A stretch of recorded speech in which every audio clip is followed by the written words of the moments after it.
I'm not going to do a rules teach. I'll talk just a little bit about the origin of Europe Divided, and then we'll get into it.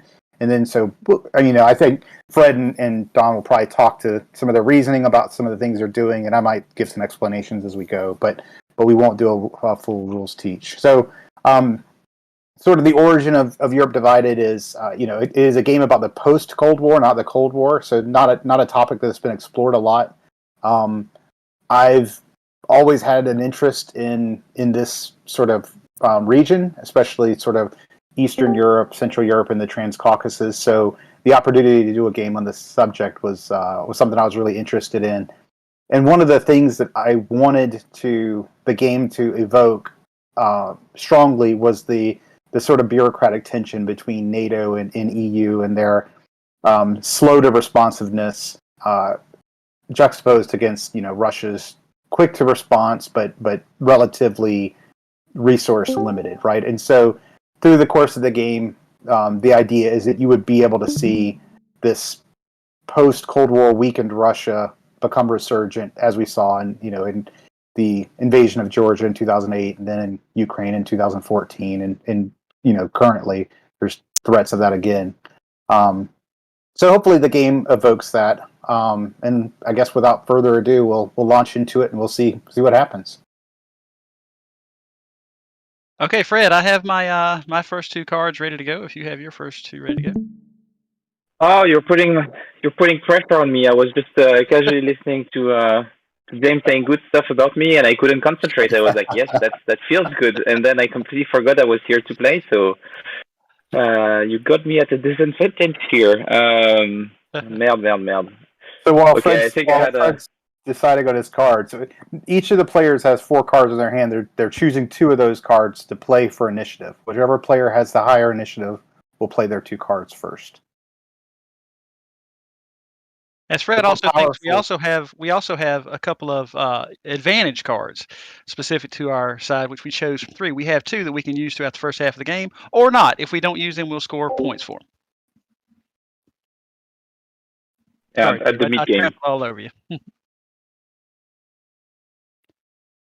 Okay, I have. So we're both gonna announce the number of the sum of the value of our cards to see who has initiative. I have a 9. I have an 8, which means you're gonna go first, Fred. Yep.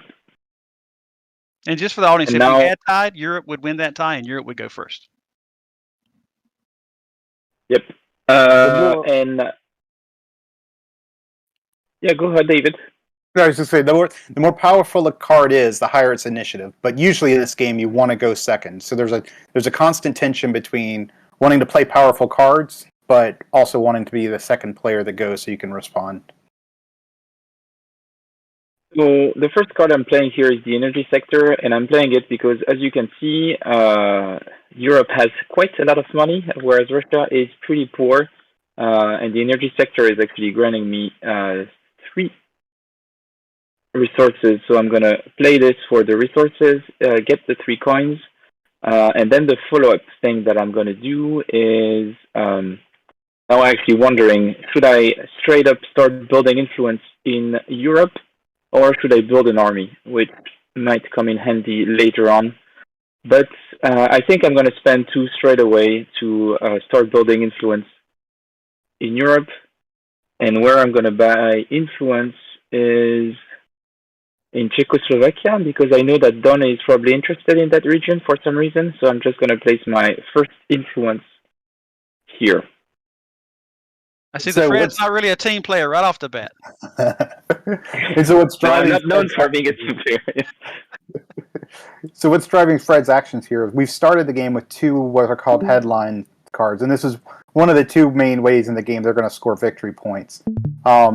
Each side, there's 2 different headline cards in play. They don't have to be synced up to each player, even though this is Russia scoring victory points and this is Europe scoring victory points. They could both be Russian. It was just the luck of the deal.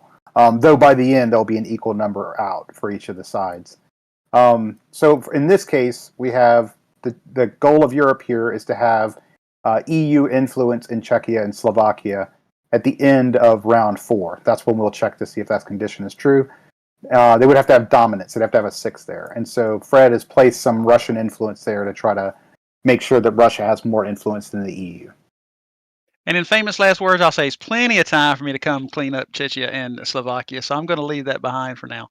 So of my 2 cards that I played, the first one is I've played Greece, and I'm going to use the diplomatic power of Greece. I'm going to spend 2 coins, 2 money, $2 billion actually, or 2 billion euros to place in Poland. So I'm going to establish some influence in Poland.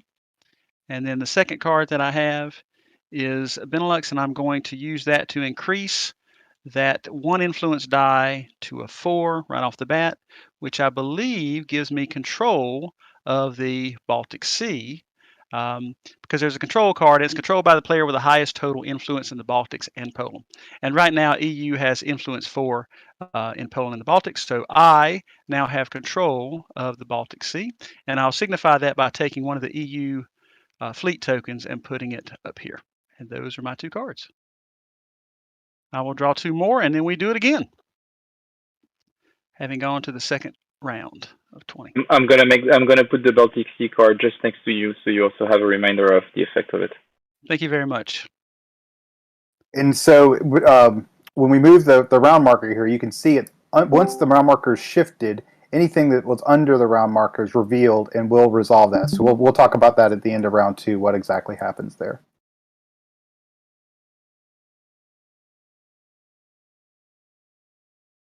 So now, once again, they're each deciding on their 2 cards, 2 of 4 of the regular action cards. What you all probably saw there as they were taking their turn was that they each took a single action, even though, I'm going to zoom into Don's card, I won't say anything, but you can see a string of actions along the card. So these are multi-use cards. They have a lot of different actions on them, unlocked by the strength of the country, the region. You're only going to take 1 action per card on your turn, so you'll end up taking 2 actions every turn.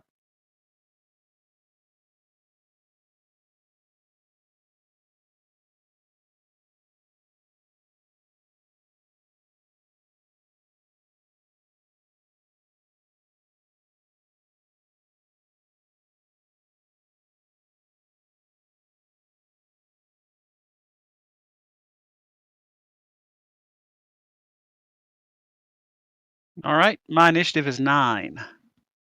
Mine is 12, so I will go first, and I will start by paying 2 to place an influence in Belarus, and then I'm playing the president to bring that influence to 4.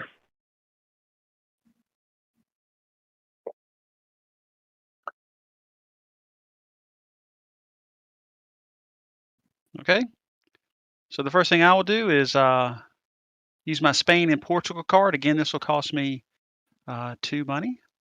And for 2 money, I'll establish 1 EU influence in Czechia and Slovakia. And then the second card is I will move a NATO army. And this NATO army, I can move 1 space for free. Any space that I move beyond that will cost me 1 coin per space. So I'm just going to move the army in Germany down here. And the reason I'm doing this is because I want to eventually, to satisfy this headline card, get a 6 influence from the EU here, so I can score those 2 points eventually in a couple rounds. And so you can never have a level 6 influence and an army of the opposing team in the same spot. So if I put that here, that'll keep his 1 influence from going up to a 6 unless and until he moves an army in, or he bumps it up to a 6 to annihilate the army and bump that influence back down to a 5. So I'm trying to put a little stopper there and drive up the price on him a bit. And that's it for me. And now we're at the end of turn 2. Dave, do you want to talk about what happens at the end of the even turns? Yeah, so we've advanced the marker. We're going to shift these 2 headline cards. So each of them shift to current, meaning they're the ones that are going to resolve next. And now each player is going to choose one of the 3 headlines cards. So at the beginning of the game, they were each dealt 3 headline cards. That meant they had a couple of turns to know what they had secretly. So they're each going to put one in play and then reveal it. And so now everybody will know that in 4 turns, these are going to be the cards that are resolving. So they still have a couple more turns before these resolve, and then they're going to each draw up a new headline card to keep their hand at 3. And they're right here, Fred.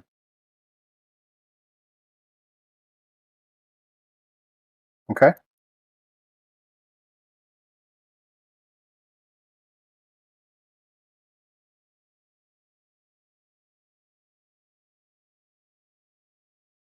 Oh, I never did draw 2 cards from my previous turn. Let me.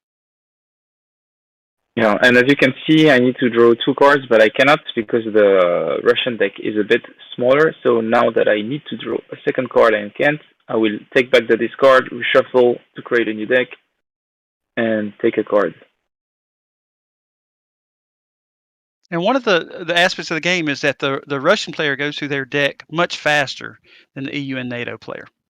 Right off the bat, because they start with 7 cards, as opposed to the EU and NATO's combined 13 cards. And of course, we will both be augmenting cards into our deck as we get a certain amount of influence in each of the contested regions, which are those gray regions in the middle of the board.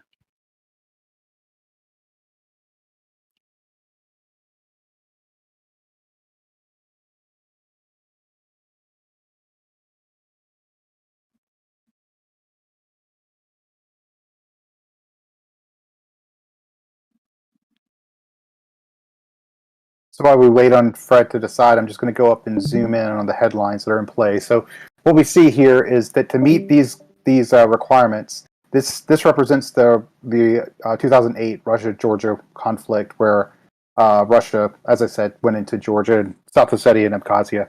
And so we see to meet this goal, Russia would have to have 2 armies present in Georgia. To meet this goal, Russia would have to have an army in Armenia. Here, we talked about before, where the EU has to have dominance, a 6, in Czechia and Slovakia. And here, NATO has to have more influence than Russia, and it has to have an army in the Western Balkans. And this represents the Kosovo War.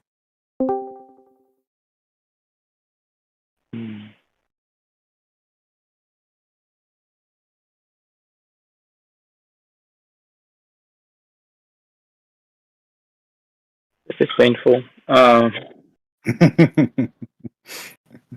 You think it's bad from your side, Fred? I'm feeling a lot of pain over here. I'm not getting the cards I need, but that's always going to be the case. Oh God, I'm so tight on money. That's awful. I hate this game. Awful. You got advantage cards. That is one thing I like about the game, is that, you know, the difference in sort of resources and resource generation, right? Generally, the EU and NATO player has more money coming in, a better economy, at least initially, than the Russian player. And that has to be factored in because, Dave, you can correct me wrong, but from the games I've played, a lot of Russia's strategy is around manipulation of where their armies are within striking distance of certain influence regions that they want to sort of knock down EU influence in. And so it costs money to move those things. So one of the effective things that the EU NATO player can do is sort of make it very expensive to do things. Yep, absolutely. Now, I won't be doing that because that would require both talent and skill, but I'll try my best. But don't worry, I'll make problems for myself quite easily. So I appreciate you leveling the playing field, Fred. Yeah, sure. You're very welcome. So my initiative is 13. I went heavy this turn. Yeah, that's what I thought you might do. So I have an initiative of 8, so you can go first. All right, now I've got to remember the order in which I was doing things. So I'm going to play my Italy card here, and with my Italy card, one of the things you can do is increase influence by 4 in a region. And so what I'm going to do is I'm going to increase my influence here in Czechia and Slovakia by 4 to make this 1 of 5. And the second card that I have is Germany. And I'm going to use Germany to also raise influence by 4. And that will raise my influence in Poland actually up to a 6. It was a 4, and now it goes up to a 6. And so what that does is once you get to an influence of a 5 or a 6, you get those particular contested region cards into your deck. So I'll get Czechia and Slovakia as a card, and also Poland as a card. Now notice this space on the board, this blue diamond, which means the Poland card that I have will allow me to build a NATO army in Poland. I can't use it for that right now because I don't have any NATO influence in that region. When I get the card, you'll see it has both it has EU and Poland symbols on it, but I can only use the EU symbol because that's the only influence that I have right now of level 5 or 6. Did I do that right, Dave? Yes, exactly right. Yeah, and that is one of the most important challenges for the Europe player is dealing with adding these contested region cards to your deck, but only having the influence in either NATO or the EU, right? Which just means that your deck gets less and less efficient the longer the game goes. So what I did is I pulled out of these contested regions, which you can see are gray on the bottom. I pulled out Czechoslovakia and also Poland, and I will take those two and add them to my discard pile. Now, one thing you'll notice, if you don't mind me sort of helping out a little bit, on the left-hand side of the Czechoslovakia card, it also has a little symbol down here that says you can also use this card instead of for the symbols on the left-hand side for actually the text. Notice it says action up there. I would use the action of that card to do whatever that says. Some cards will have actions, some will have effects when you play that card, others will have reactions that the opposing player can do if you play that card, or they may have reactions if you play that card for an EU or a NATO action. So they're all very situational in that regard. And I believe that's my turn. I see Fred has already conceded. I can see why he's done this. He must be intimidated. No, I was on. I was getting some liquid courage. Wait a minute, I'm back.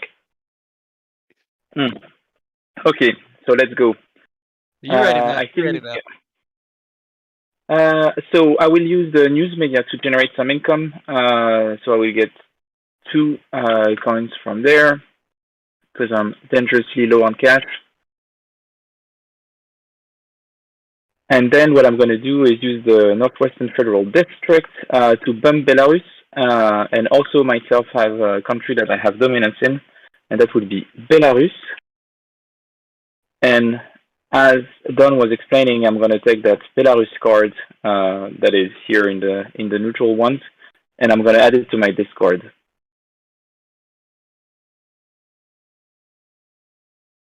And I just need to find it.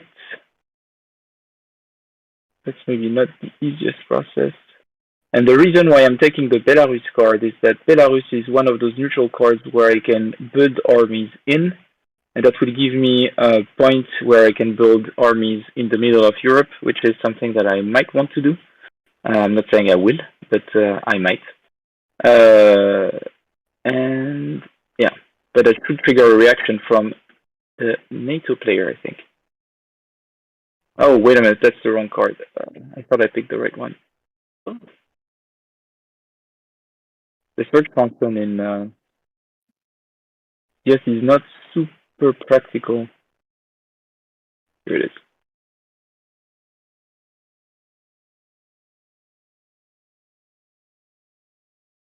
Good.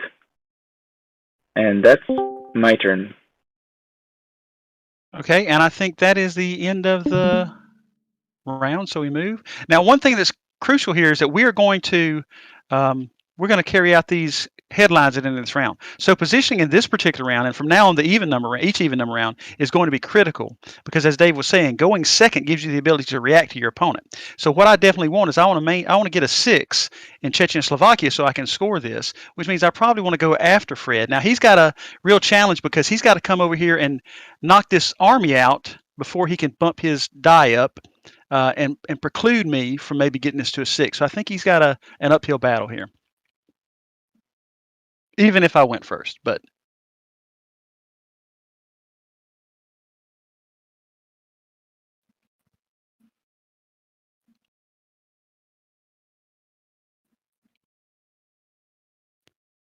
good to go, Fred? Yep. So my initiative is 4. Oh, merde. I really tried. My initiative is 6. Okay. Well, you have the honor and privilege of going first, sir. Yes. I had a plan, but this plan just collapsed. So that's perfect. Excellent. Great.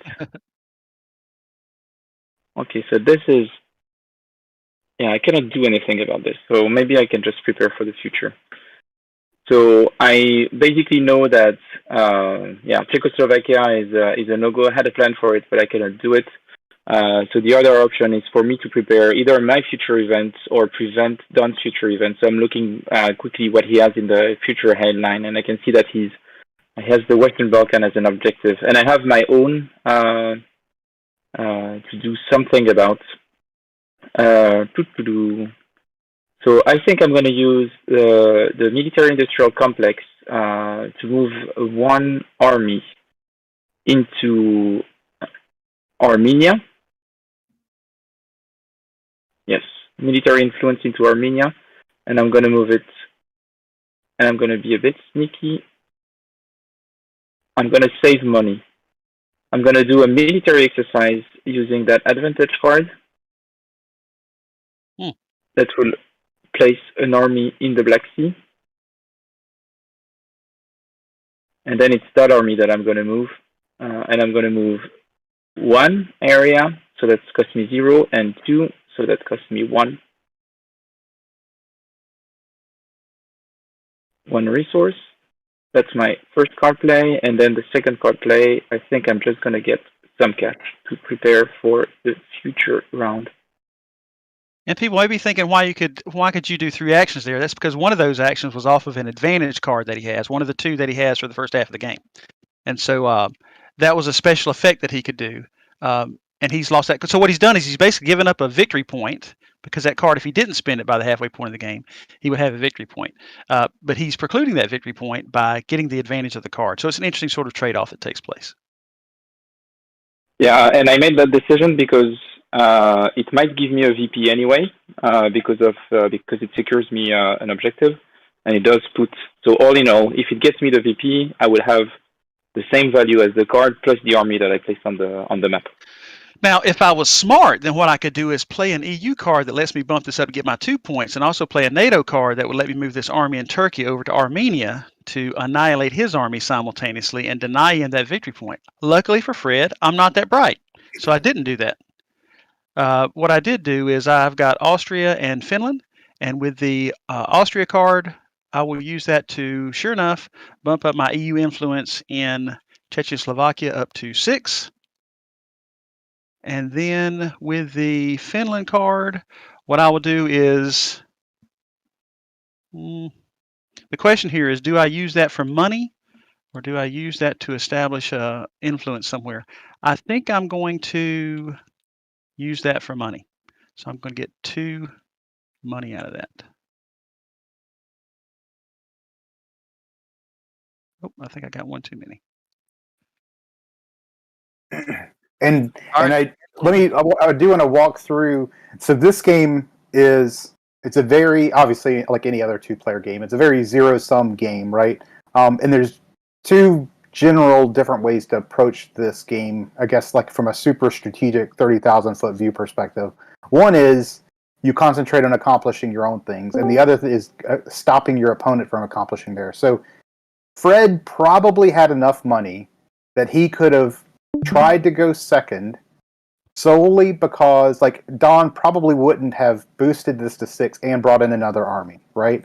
And so if Fred had gone second, he could have probably spent enough money to move 2 armies in here. One would have removed Don's NATO army, and the second would have knocked this down from 6 to 5. And he could have probably orchestrated it so he could stop Don if he had low enough initiative cards. But the cost would have been massive, right? There would be a huge investment. So that's what, and that goes back to what I was saying earlier about the tension between trying to go first or second with your stronger cards. Okay. So now we're at the end of turn 4, which means we're going to carry out these current headlines, correct, Dave? That's right. Yep. Yeah. Mm-hmm. So we'll check for each of those to see if it's true, and so both of them resolved. And so both players get those headline cards. Fred, with your permission, I'll give you a point, and with your permission, I'll take 2 points. And now it's all about stalling from the EU point of view and making sure that I spend the next hour and a half to think about my next turn. Nurse that 1-point victory. Hey, I prefer to think of it as if I doubled Fred's score. That's right. So both those headlines will come off. But the headlines that were forthcoming will slide over to current, and each player will put a new headline in play in the forthcoming.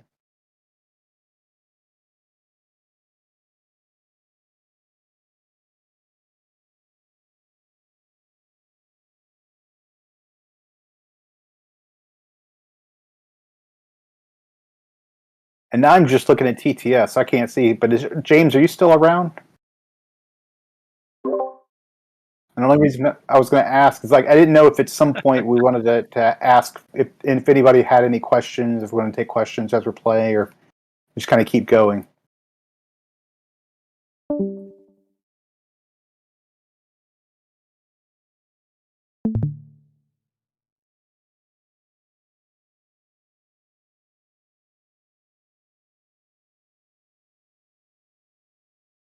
Yeah, and maybe sure. to avoid chaos in the voice chat, maybe if you want to ask questions, you can probably type them in the test chat, and then David can bring them and answer them.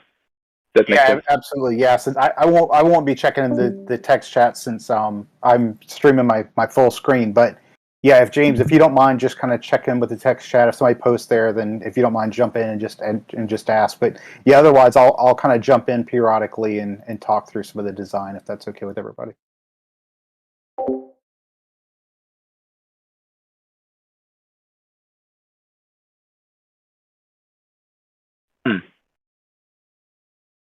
So we have a couple of new headlines in play. One is the NATO player, or the Europe player, trying to have more NATO influence in Ukraine than Russia.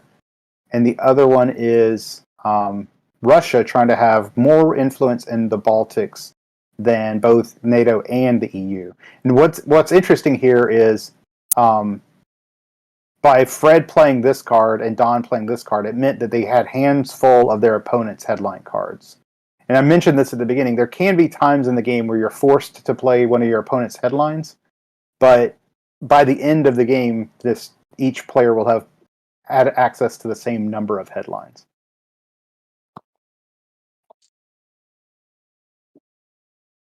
Really, every time I hit a Russian one, I just put it out there. I'm trying to help Fred out. I am a team player. See, Fred. Yeah, I guess. Yeah, if the player doesn't play insanely, then it's true.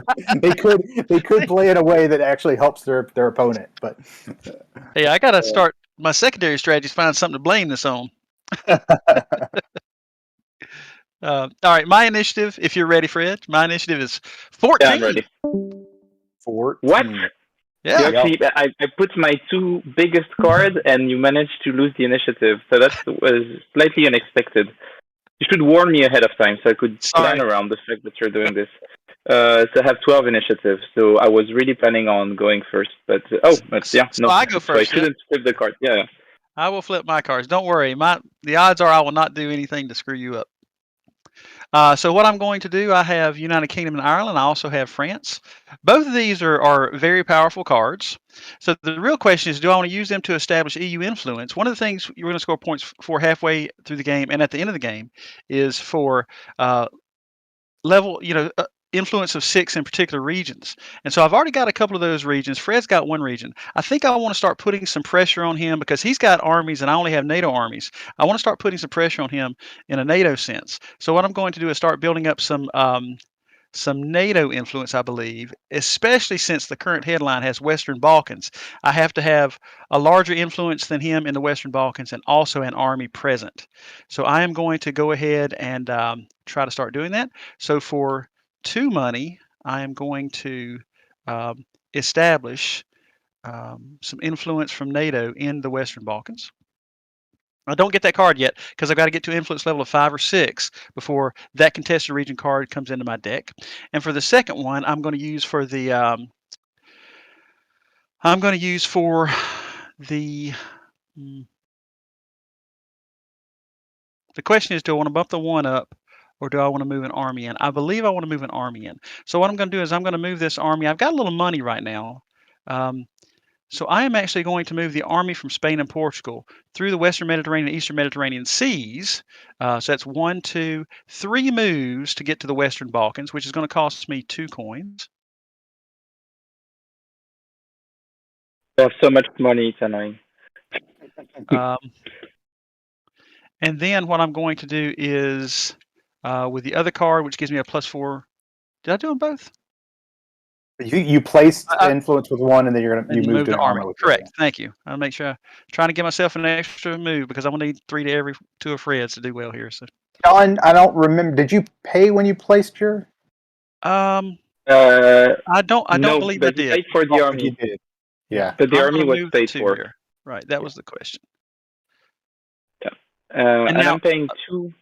Before Fred goes, I have to draw 2 cards, of which I only have 1. So I'm going to draw that 1 and then reconstitute my deck, which has those contested region cards in it, to continue drawing, just like your standard deck builders, right?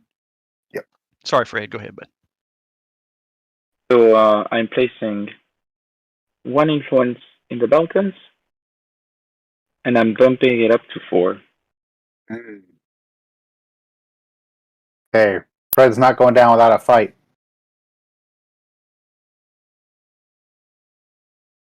So one thing, as you guys kind of recover and we'll advance this to turn 6. So at the end of this current turn, these will resolve. One thing that Don mentioned that's kind of in passing about the halfway point we're going to score dominance. Every place I have a 6, and then we'll start the second half of the game. The game is broadly divided into 2 periods. We're playing through the what we dubbed the New World Order period, 1992 to 2008. So this is really, you can think of this as Western European expansion, right? So this is a period where NATO and the EU are rapidly expanding into Central and Eastern Europe. And then we have the period of sort of a Russia resurgent new Cold War, which is 2009 to 19. So each of these decks are thematically linked to the period, the actions or the events that were occurring at the time. And so that's what these headline cards are tied to. And you can see that these are all based on actual events that occurred during the time. And I believe we're on turn 7. Is that correct? Is that? No, we didn't. We just moved from 5 to 6. Oh, okay. So we're Sorry. play Thank you. 6 Sorry to interrupt. Thank you, Dave. That's okay. Yeah. Yep.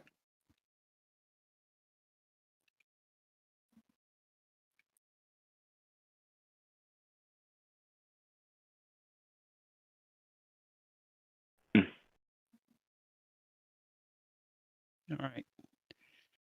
This is where Fred tries desperately to get under my initiative. Yeah, and that's the thing. I'm wondering if it's even possible. So these are the 2 cards that are up for grabs. Russia would have to have 2 armies in Georgia, and then we see the one that they're fighting for. So a NATO army and more NATO influence than Russian influence in the Western Balkans is worth 2 points. Now, if Don has an army here, which means that Fred cannot get his influence to a 6. It can't go to 6 while your opponent has a military presence there. So for Fred to stop Don, either Don doesn't get his influence to 6, or Fred brings in an army and knocks this down.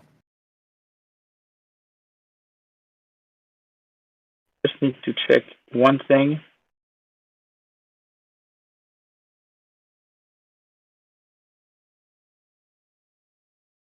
Fred also has this headline. It's going to be hard for him to do both of these things, right? That's right. The headline of getting 2 armies in Georgia, and it would take an action to move each of those 2 armies. So if he did that, he would use his 2 actions, assuming he doesn't have an advantage card that gives him something extra. Plus, I also see over here he's only got 3 money, so he's kind of he's at an economic disadvantage. Now, I only have 2 money myself. But it's more important, I think, for the Russian player, unless Dave corrects me, to be able to move their armies and have some agility than it is for the EU NATO player. Yep, I would agree with that. Okay, I'm good. Let's see. So I went really low, and my initiative is 12. Oh. My initiative is 5. 5. So I get to go first? Oh, yeah, you can go first. Yeah. I'm going to play this wonderful... Dave knows what's coming. I'm going to play this wonderful advantage card. The advantage card says, if you are going first, Russia cannot spend money this turn. So what I'm hoping to do there is deny Fred. I'm going to put this card up here today. I'm denying Fred the ability to move those armies very far. And in fact, he can't get a second army to Georgia, nor can he necessarily get an army here to destroy this army. So hold on. So, sorry. Before that, full disclosure. This is where the Sochi area meets Abkhazia. So this is actually adjacent. Oh, one away. So he could still do it. Okay. He could sneak them both in. Okay. So I have a choice then. So my choice is, do I try to deny him Georgia? I think he can react off of whatever I do.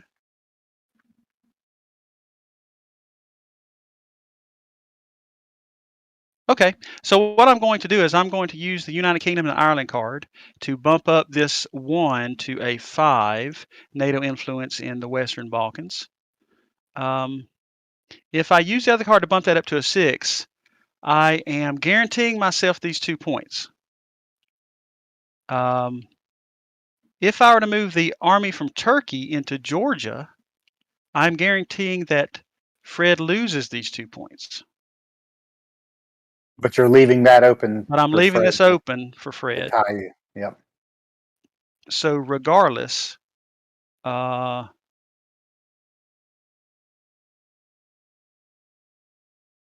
this is an interesting decision because really it's all about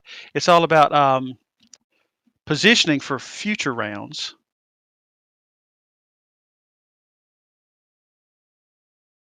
I'm going to go ahead and I'm going to use this second card to bump up this 5 to a 6.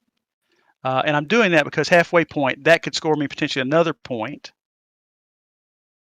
You know, I'll let Fred position around Georgia. Even though it pains my heart. It's not really what I hoped for. And if David just designed this board just slightly differently, if he could have made the world a little different than it actually is, this would have worked out great. There's an alternate universe. Yeah, and I'm gonna go for my scoring. So I'm gonna spend this card to move that army from Armenia to Georgia. And then you might think I don't have a way to move the second army, and this is where I play the prime minister to activate the president. And he's gonna move the army here. And then I've got the news media. Wow. Wow. Oh, so he could bump down my 4 now. Very nice. I'll bump down my 6. Because he could bump that 3 times to eliminate the army. Right? Well, he cannot eliminate an army by bumping this up. He just is restricted to not going above 6. Or not going above 5. Oh, is that right? Yeah, I'm stuck to 5. Oh, I did not know that. Yeah. I misinterpreted that. I thought you could bump the influence up to annihilate the army because they're all influence of different types. Is what I was thinking. Right. If he was to have a 6 here and you move an army in, you lose the army and his influence goes to 5. But in this situation, he's not able to bump up to a 6. I see.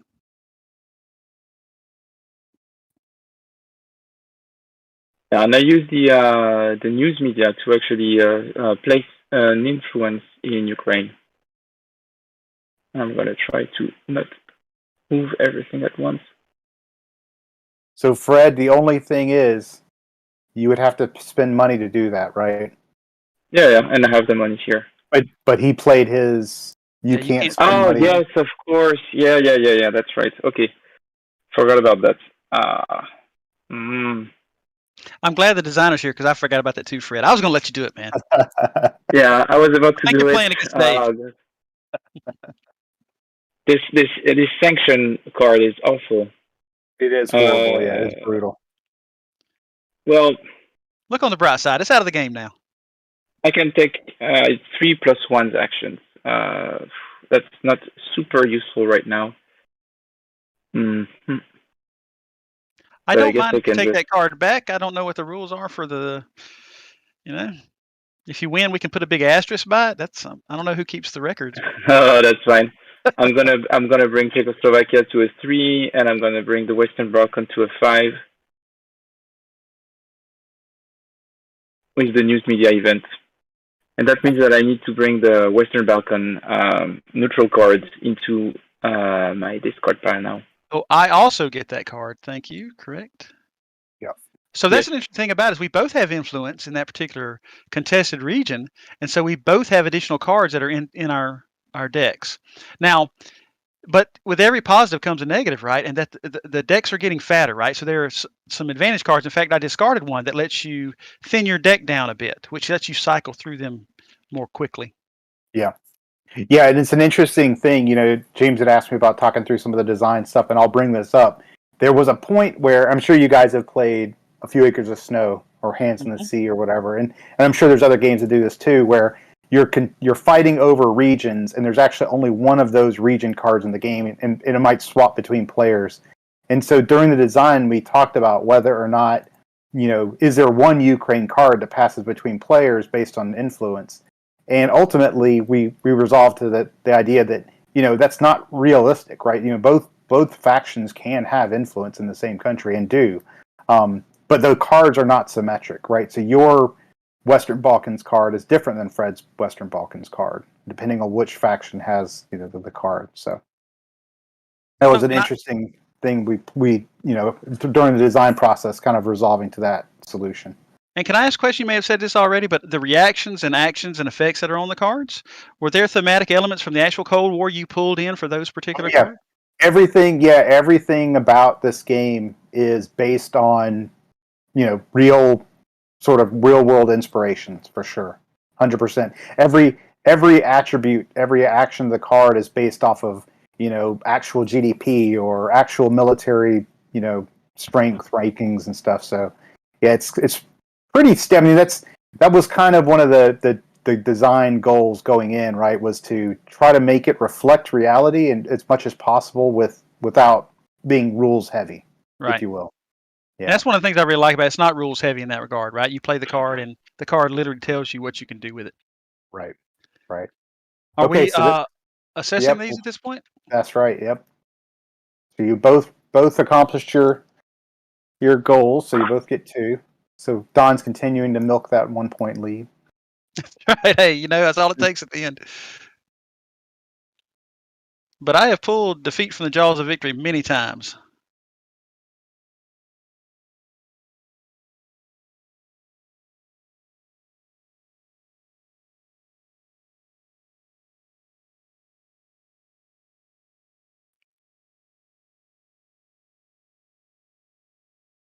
Okay.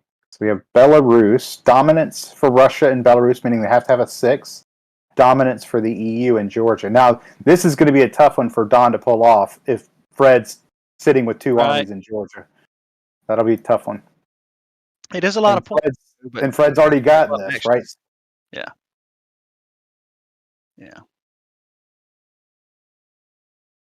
Points are hard to come by in this game. A typical game will be often decided in the low to mid, teens. So if a card is worth 2 points, that's a pretty significant bump.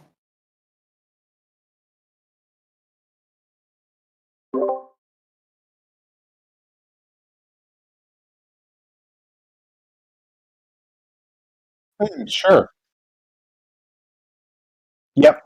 Yeah, absolutely. So the armies, and they are called armies, they don't represent actual kinetic combat. They represent military presence, and you can think of that in terms of just as NATO is present in these countries, whether it's a partnership for peace or whether the country becomes a NATO member. And so we've seen since 1992 everything from Ukraine being a place that had Russian soldiers stationed in it to a NATO aspirant country, and so over time you'll see that the military presence in a country is part of the influence of the whatever, whether it's NATO or Russia. So military presence, only one side can be present in the country with their military presence, but it doesn't represent conflict. It represents which side has the dominance of military influence at any given point. Yeah, thanks for the question, James. That's a good point. Now, somebody might argue that what happens? What about in a place like Georgia where NATO is present in Georgia and Russia's in occupied Abkhazia and South Ossetia, or present in Crimea or eastern Ukraine, and the game admittedly doesn't allow for that, but I would just say that it was sort of based on internationally recognized borders, not so much breakaway regions and stuff like that. All right. So Fred might go ahead. No, I have 9, but I had a question for David afterwards. I have an initiative of 8. Okay, so I will go first. And David, I have a question regarding the Belarus neutral card. It says that if I use it to build an army in Belarus, I can do a +1 action in the Baltics. I will interpret as the +1 as just bumping the influence up, but if I look the example of play in the rulebook, it shows that I can actually put an influence die in the Baltics. I just want to be sure here. What That's right. Anytime that you're given an opportunity to do a +1 action, meaning like an increase action in a place, if influence isn't already there, you can place influence. And to be clear, I'm only talking about like special actions like that, right? Like if a card doesn't have placing influence on it, you can't take that action. But in that case, you absolutely could place a die there, but you'd still have to pay for it like normal. Yeah, okay, that's the thing that I wanted to be sure, because that's the way I interpreted it. But I'm not saying that. I'm basically asking for a friend. That's what I'm saying.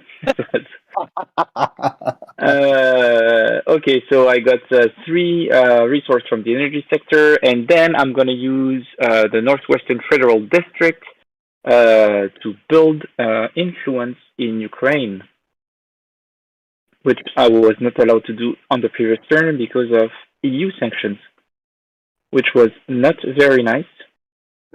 But very realistic. Yes, but still not very nice. Good, and this is out.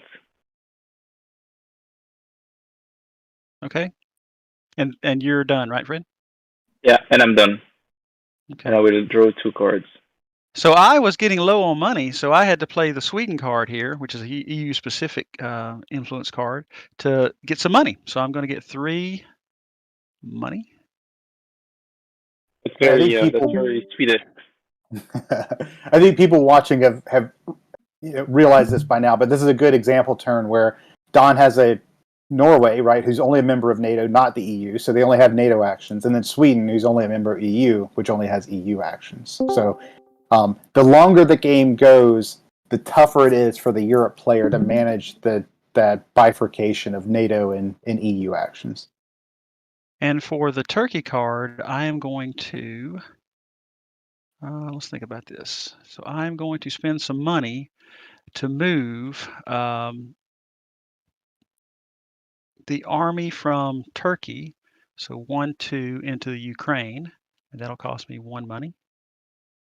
And of course, what I'm trying to do is set up a way to stop, I should say, to achieve this particular headline by making sure, to the extent I can, that Fred can't bump his Russian influence up into Ukraine up to 6, which gives me a chance next turn potentially to establish and bump up influence in the Ukraine to potentially score that headline card. Okay. Turn 8.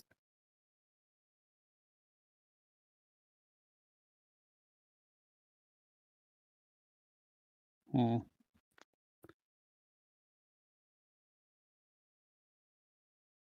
Mm-hmm.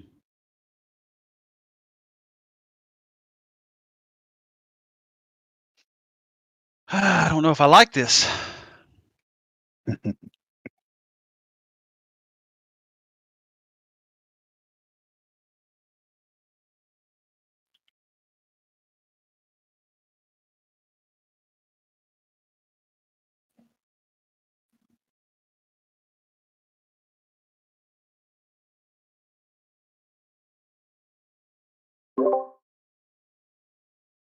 Okay. And I have.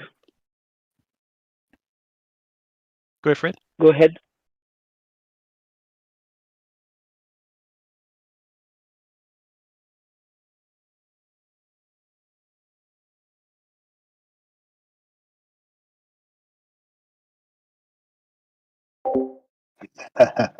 Yeah, I'll let them announce their initiative, and then I'll talk through some of that. I have 9, Fred.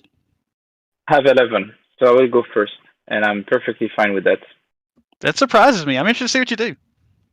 And actually, I want to have you do a lot of things. So first of all, I'm going to build an army in Belarus. Because if I build an army in Belarus, I can also spend an extra 2 to space influence in the Baltics. Which is fine because none of us have influenced the Baltics, so that gives you another thing to take care of. So I get 1 in the Baltics and an army in Belarus, which might come in handy in the future. Now hold on before you do that. So yes, there is Don a immediately has, Don immediately has a chance to react, right? So in this case, because Fred chose to use that +1 influence in the Baltics, now Europe can move an army to the Baltics. Now Europe still has to pay to move it, right? It still has to do the normal costs, but Don could if he wanted to. It's not going to affect this current headline directly. Sure. So I'll move the army from Denmark, which was a movement of 1-2, which cost me 1 money. Okay. And another thing I don't think we've talked about is whenever that army is built from a card, it's built usually in the region that the card specifies. That is not always the case with some of the Russian cards, though. Correct, Dave? That's a good point. Yeah. So a couple of the Russian cards allow some more flexibility, but otherwise, yes, that's exactly right. A card typically will instruct you to build it in where the card is at. And it's the only action in the game, really, that's tied to the region that the card is, right? So, whatever that is, like Turkey. Turkey can build an army, but only in Turkey, etc. And every other action, for the most part, is not spatially linked back to the location that's taking the action. I love that. Makes a lot of thematic sense, though, right? Because you can influence anywhere diplomatically, but building armies has to be done usually in that home country, unless it's a district card from Russia. Right. Sorry, I preempted James' question so many times. I'm sorry. And we don't want to forget, Fred, you've got another action too, right? Yeah, I have a +3 to do now. Some of us want to forget. Yeah. Yep. And I'm gonna put the Balkans, the Ukraine at 4. So James, I'll tell you, I can't remember the specifics. I have a horrible memory, and the design on this game started, I think, 2014 or 15. So it's been a while. I don't really remember us ever going into too much thought about like the hidden scoring opportunities. It seemed that the tension was always around, trying to accomplish the headlines and build up to the dominance.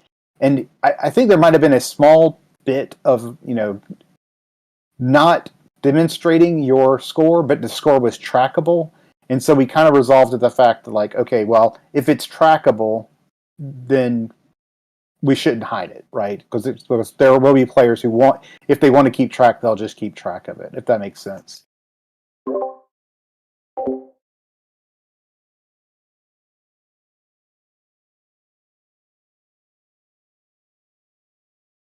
right, let me do a little bit of thinking here, if you don't mind.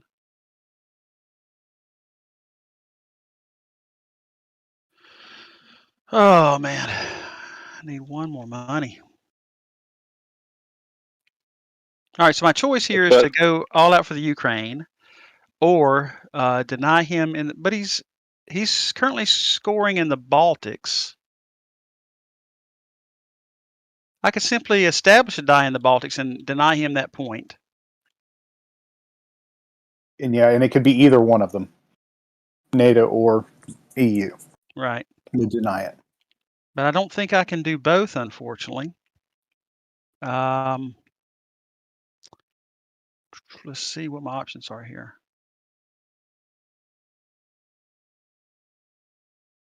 All right, I don't want to belabor. Oh, there is maybe.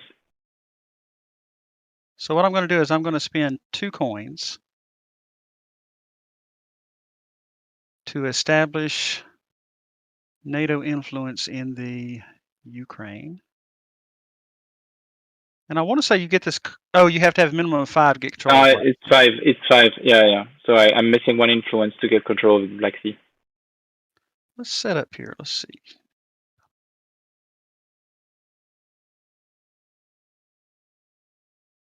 Yeah, I think I'm going to go to Ukraine here and hopefully get this contested card. That way, I will be able to start building some NATO armies in Ukraine and start pressuring the front here on the east. Okay, so what I'm going to do is with that 2 coins that I spent, I'm going to establish. I'm going to use the Norway card to establish NATO influence in the Ukraine.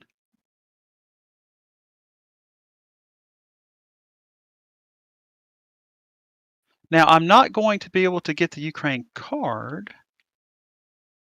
Oh, actually, maybe I am. I'll be trading a point for a point, though. So what I'm going to do here is I'm going to spend the Benelux card to get 3 more influence here to take this one up to a 4. And then I'm going to play the U.S. presidential tour, which says I can take 5 +1 actions, adding no more than 3 influence in any one region. So I'm going to bump this up to a 6 with 2 of those. And unfortunately, I'm going to have to give up that 3rd action because if I had 1 more coin, I could have established NATO influence in the Baltics or EU influence in the Baltics, or NATO with this card to deny him his point, but I can't do that. So that's it for me. Yeah, it was. You were literally 1 money away from a pretty good turn because yes, I was. You could have, you could have gotten both of those. That's interesting. It's been a 2-point swing, but 1 money's 1 money. But now both Fred and I are really, really poor. Yeah, that's true. That is true. We have run the Russian, EU, and NATO, all these economies into the ground. Oh, okay. So that's it, right? So that's turn 8? I believe so. Okay, so we resolve these 2, and you each get your point.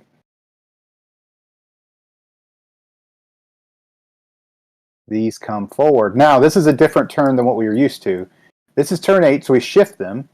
You are each going to place a headline, but then you're not going to just draw 1 up. Instead, you're going to place 1, you're going to discard 2, and you're going to draw 3 from the second deck. And so for people watching, what that means is they've been able to hold on to events that they never wanted to put in play. Obviously, you would hold off putting in play the events that would advantage your opponent. And now they're going to draw from the second deck. And now we're discarding the remaining 2, correct? That's right. Yeah. You just want them both at the top of the board or something? Yeah. You just just put them in here. Doesn't matter. Well, Fred, I had a lot of your events in my deck, my man. And I did too because I actually placed 1 of yours in the last one and then discarded 2 of yours in the discard. So that was. I did the same. No. I did the same thing. Dave, did you? I watched Dave shuffle this deck, but I'm not so sure at this point. And now we draw 3 from the. That's right. Yeah. Era 2. Yeah. All right. So we've gone to turn 9. Next turn, turn 10, when we finish it, we'll be scoring dominance also. And right now, Don's doing a pretty good job of having dominance. Now, if Don, so dominance is any place you have 6 influence. If Don was to have both NATO and EU influence in the same country, he would still only score 1 point.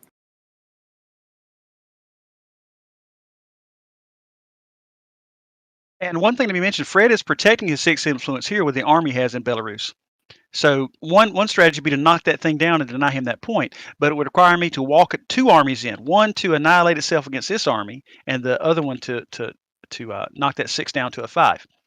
And in order to do that effectively, I would probably want to go second in that particular round, and that's why the initiative is so important in those even rounds.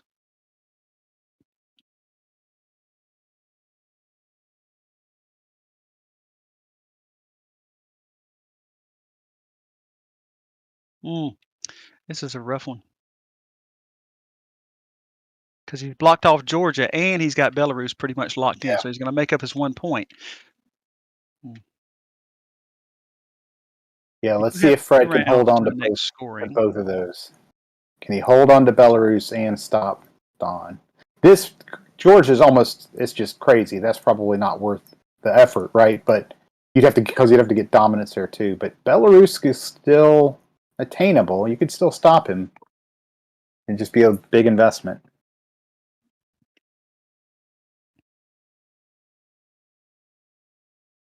But as you said, one of the things I'm thinking of here is that, I mean, just thinking out loud, one of the things I'm thinking of is when it comes to 6-point dominances, I've got 4 versus his 1. He could bump up easily. Oh, he can't bump up easily in Ukraine because I've got that blocked off. Same thing is true for the Western Balkans unless he puts a lot of energy. And again, we said he doesn't have a lot of money. So the only way he could do that would be march a lot of armies in. So I think he's going to have to spend a couple turns getting his economy going. And what I'm going to try to do in the meantime is just put pressure on him with more influence. So he might score this 2 points for Georgia, but hopefully it'll come at the expense of 2 points somewhere else. I'm sorry, in Belarus, rather. Because Georgia seems pretty far out of reach right now. Yeah. I have a 13 as an initiative, Fred. I have 10. Okay, so I will go first. And I am really poor, so I'm going to use my Germany card here, which is a good one, right? It's 7 initiative, but it also has the advantage of getting me 4 money. And that's huge right now because I need it desperately. So I'm going to take this stack of 5 and put 1 back. And then the other card I have is Italy. And with Italy, what I will do is I'll spend 2 coins to establish EU influence. If you don't mind, I'm going to look at my cards for a second. Just telegraph what's going on. Don is absolutely not preparing for a future play. That's right. Let's see where I put this. I'm just going to randomly drop it on the board. Give me a second to see where I'm going to randomly drop it. I'm going to randomly drop it here.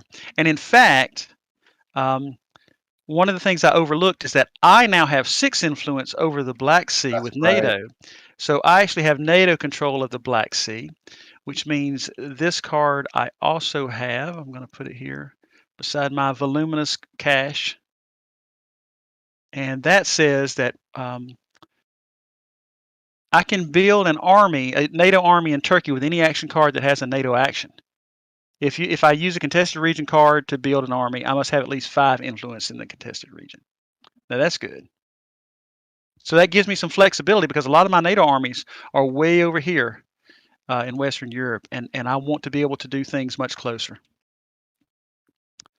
I also don't think I got the Ukraine card in my deck.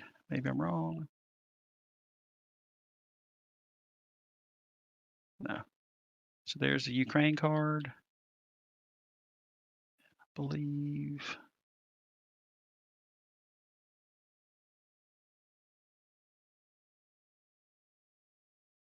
That's it.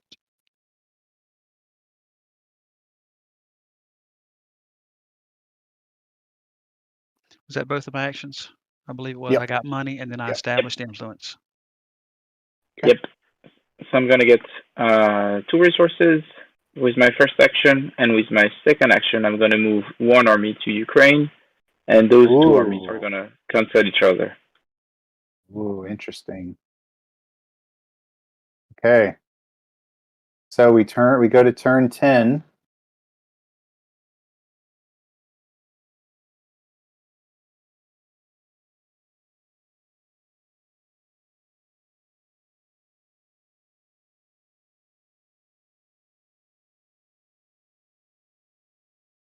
So before we started, I was talking to James a little bit about the fact that when this game came out in 2019, and at the time we talked about what some possible future event cards, if we wanted the game to have those, would look like on the same model that these cards are designed around. And some of the things we talked about at the time were a renewal of conflict in Nagorno-Karabakh between Azerbaijan and Armenia, which has come to pass. And then there's a lot of stuff based around resumption of conflict in Ukraine, which obviously we're seeing in the news now, possible resumption of that. So the game, one thing that I'm proud of is it's a relatively elegant design, I think, or minimalist design, but it allows for modeling some of those types of things.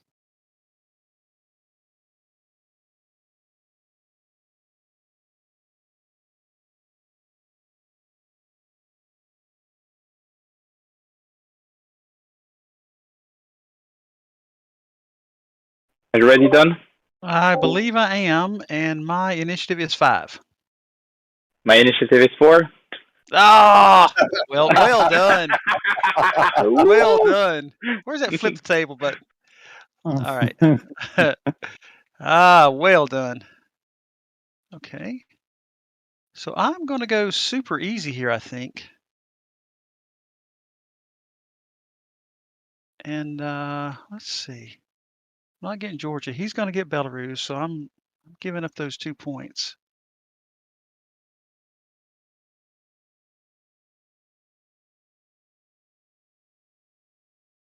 So what I will do is I will simply use both these cards for their influence increase value, and that's a total of 5 to bump up the Eastern Balkans to a grand total of 6, which will put some pressure on him to deny me that point. And that will also give me the Eastern Balkans card in my deck.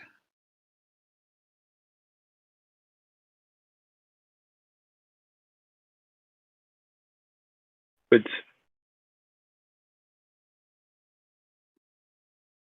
Then I'm going to use the Western Balkans card to move one army from Georgia to Ukraine. So moving to the Black Sea and bumping this one down to 5, removing that army.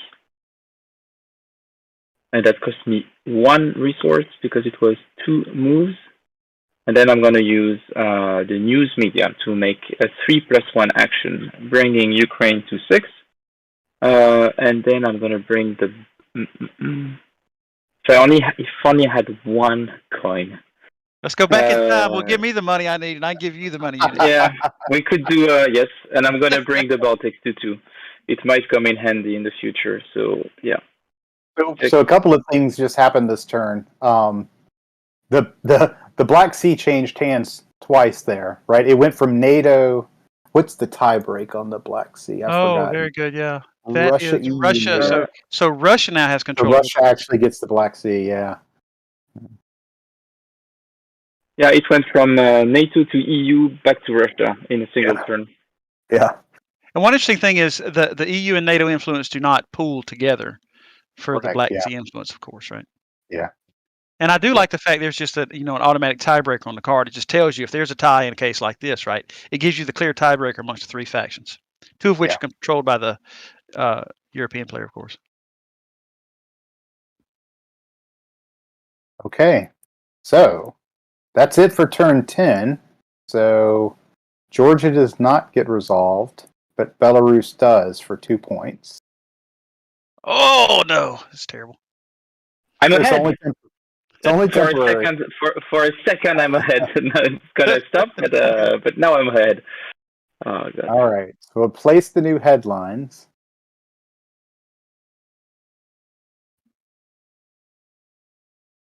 Oh man, it's lucky that I put that influence in Eastern Balkans. That'll work out. It turns out. But Don, the next headline I'm just placing is I'm really placing it for you, and I think you would love it. Okay. Belarus, look at that. Here they are again. Belarus scoring over and over. That's perfect. The gift keeps on giving. That's rough. I'm okay with that. Let's see what happens here with this this halfway point scoring. Give you there's your new card, Fred. Okay, so we score dominance, right? So we just count each place where a player has a 6. So I think Fred has 2 points. Mm-hmm. And Don, you has 4. 4. So he's just bringing 1. 2, 3, 4. So there was a very short period of time of less than a turn where Fred got ahead. But we only checked the score 1 time, it turns out. I'm really worried about that 1 time we're going to check it. Now, let me ask you a question. Go ahead, sorry. We get new advantage cards, right? So we get the 3 new advantage cards, Yeah, so good call. There are 4 cards here, one of which you won't even see, right? Because you're only drawing 3. Discarding one of those, correct? Yeah, that's right. The one that was left is out of the game as well. Yeah, one thing I did mean to mention for people watching is that at the beginning of the game, we did a little bit of setup with the headline cards. Each player, we start with 1 for each player, and each player gets a hand of 3. But then we wind up shuffling and discarding quite a few. So in any given game, you're only ever going to see maybe about 2/3 of the headlines, and only about half of them would ever even be in play. So.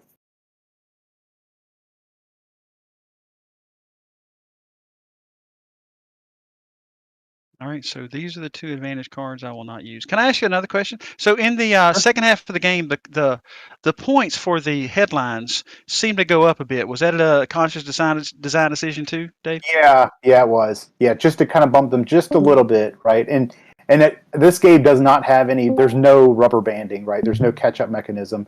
But we did want to at least allow opportunity to have slightly larger scoring opportunities towards the end, in case somebody got behind by a few points. There's an opportunity to catch back up. And just one thing, Don, I heard you saying that you were removing 2 advantage cards from your hand. No, I drew 3. I drew 3, discarded 1. But there was one card that I didn't even see, right? And so that was one. The 2 that go out of the game are the one I discarded and the one that I never saw. Okay, fair enough. Because I thought you were discarding 2, and I would be okay with that, but it's just. As Dave said, there's no catch-up mechanism.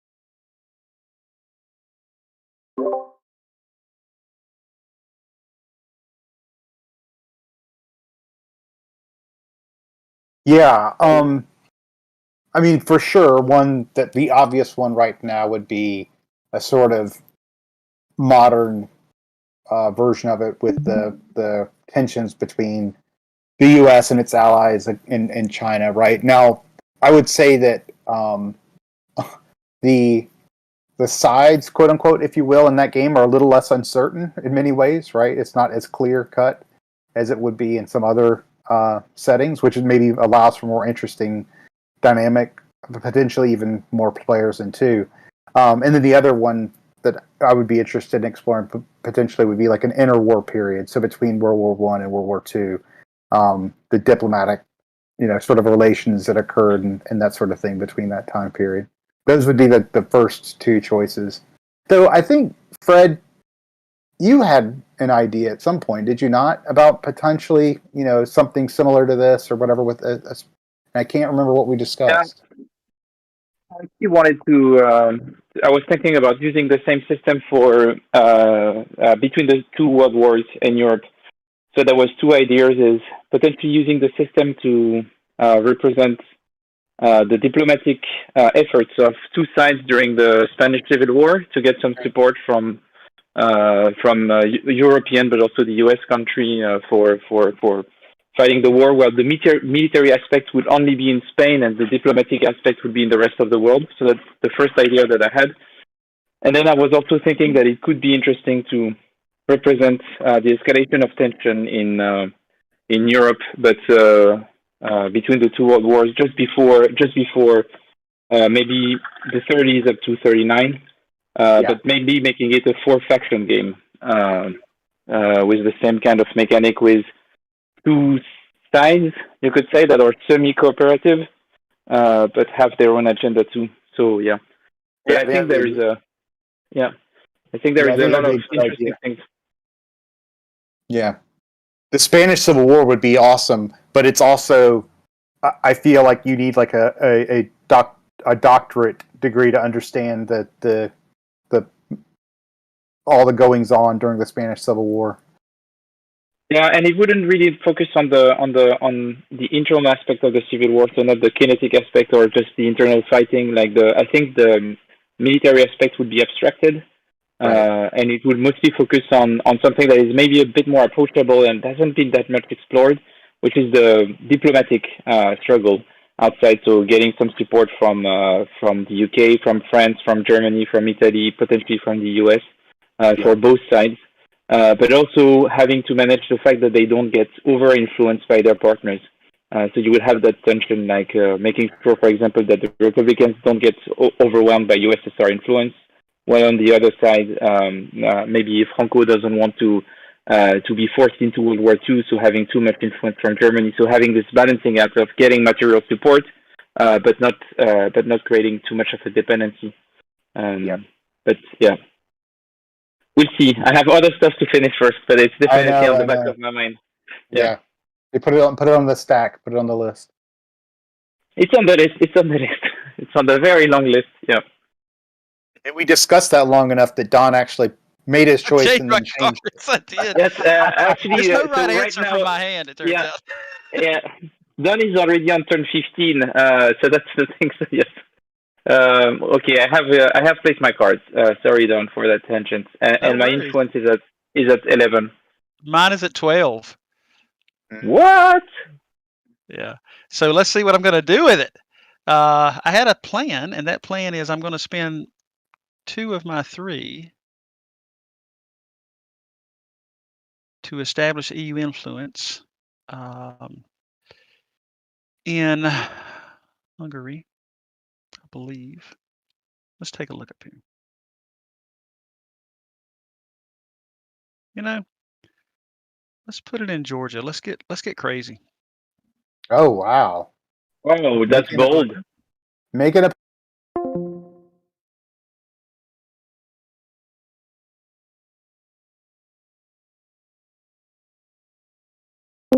Probably been fairly obvious throughout the course of the game to people watching, but when you get cards for contested areas like Georgia, it's not exactly the kind of card you want to put in your deck.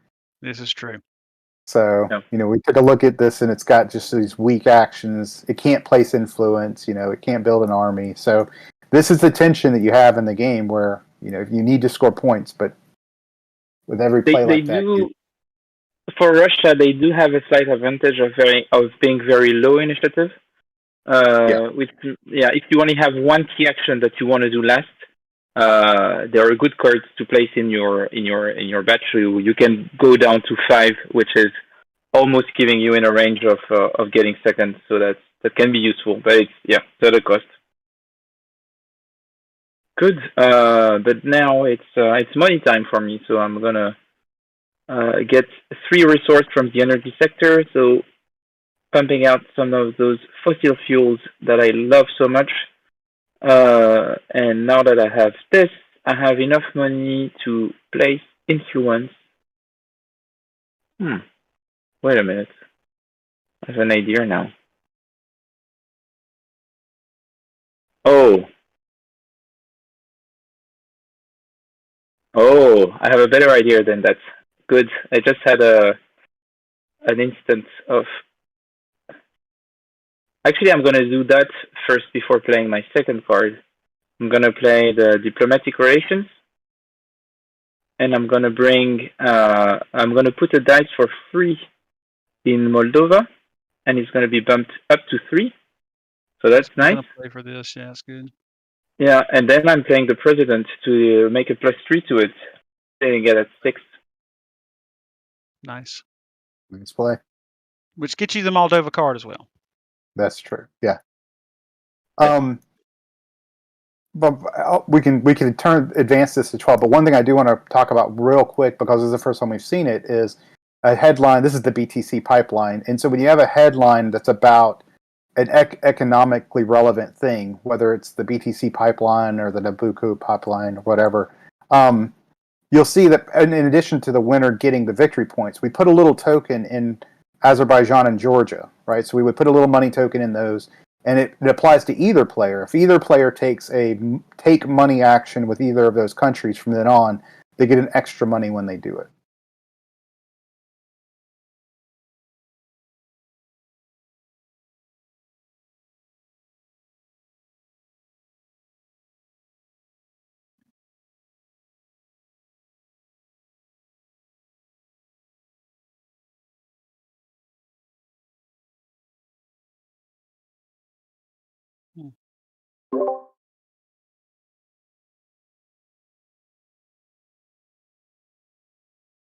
Yeah, it's been a really, really tight game.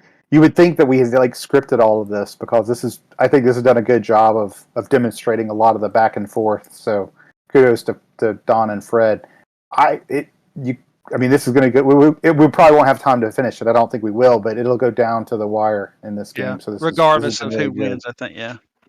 Yeah, this has been really good. I will say this, Fred. I've played this 4 times. I think this is the 5th time I'm playing, and I should compliment you. I haven't seen a Russian player, including myself, do as well as you're doing. So, I think, yeah, I think that's because I think the Russian side has some advantages, but it's slightly harder to play, and I think we chose the right player on that side. Just let you know. So about this game and maybe talking about the balance, and I usually originally plan to practice ahead of time, but that's only my 3rd play of the game, so I'm still struggling a bit with it. But just from the 2 previous plays, the feeling that I got, and maybe David, you'll have an opinion on this, is that the impression that I got, even if I couldn't fully wrap my head around how each of the factions worked exactly, was that maybe Russia was harder for a new player, but once you get to know the game, it balances out, and maybe if you know how to play Russia well, you can get the side advantage. But you have to play with Russia's advantage, which I don't fully grasp yet. But I feel like maybe if you know how to play Russia well, but it might have a steeper learning curve. That's the impression that I got. But based on 3 games. So. I would say that Russia is easier to play and it's harder to play well. That makes sense. Yeah. Good comment. Yeah. Because you don't have to balance the EU versus NATO. That's right. And it's clear that you want to sort of impose force via your army's influence, but it's hard to do that and maintain your economy, right? And so knowing when to use the cards for money and when to use them for army movement seems to be a harder balancing act for the Russian player than balancing between EU and NATO.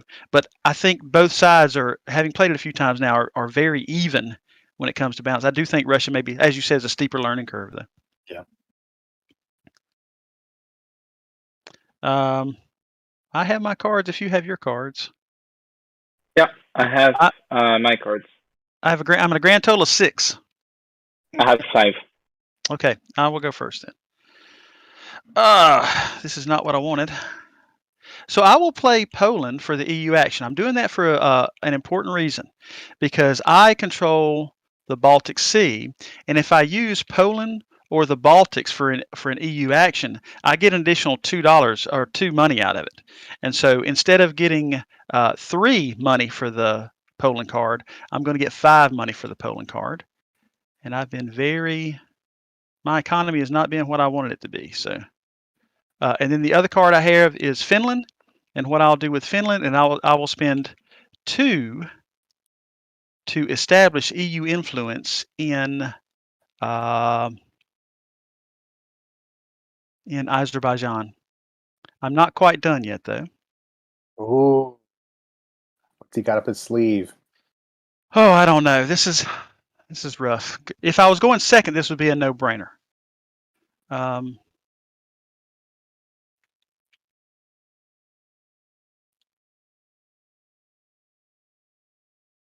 If you don't mind, I will. Instead of using that money, if you don't mind, for the Finland card, I'd like to go back, if that's okay, and get money with that card instead. Is that okay? Yeah. You okay with that, Fred? Okay. So what I'm going to do is, instead of establishing that 1, you'll see why in just a second. So that would save me the $2 I spent to establish that, and further, it would get me $2 from the Finland card. And now I will, I'll take a 1-2 punch and see if it works. So I will play this Advantage Europe card. Pay up to 3 coins. For each coin spent, increase EU influence in contested region to 2, even if there is none. So I'm going to start spamming out EU influence on the board as the plan. I'm going to spend 3. And that is going to, that's why I can get a 2 in Azerbaijan. Further, I'll put a 2 in Hungary. And I will also put a 2 in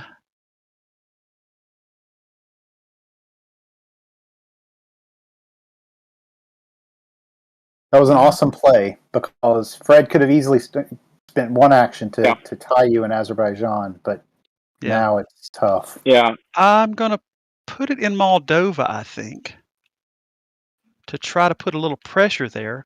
I'm also going to play so that was the one advantage card. I'm burning 2 advantage cards to do this.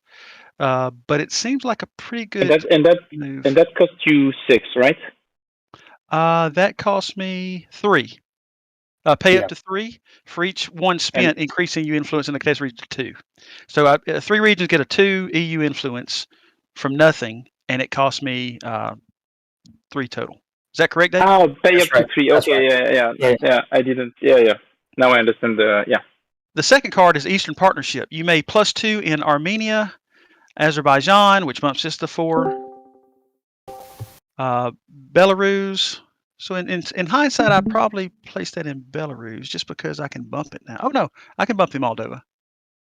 Yep. So that's Armenia, which I just did. Azerbaijan, Azerbaijan. I just did. You did Azerbaijan. I did Azerbaijan, not Armenia though. Belarus, which I don't have influence in. I could spend 2 though to establish in there. Is that correct, Dave? This is adding 2. Yes, you could spend 2 money to place 1 in there. Okay, I will do that. Yep. I think that's a poor move, but I'm trying to put as much pressure as I can. Yeah. Georgia. Now, I can't bump that up because the army is precluding that. That's right. Moldova, which takes the 2 up to 4. And then the Ukraine, which I don't have 1 in. I could spend 2 to put 1 in Ukraine, but I'm not going to do that because I'm so poor at this point. Yeah, that's right. And those are my 2. Did you remember to place the Georgia card in your discard? I did not. Thank you.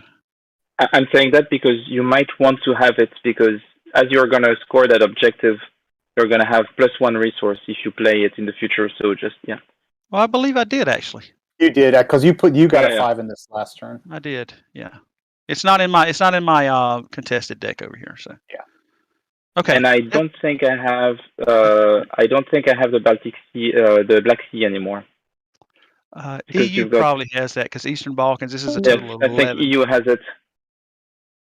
Yeah. Now, one may think that Moldova influences that, but as you can see on the board, there's Moldova actually. It's not adjacent to the Yeah. Okay, so that is now under EU control.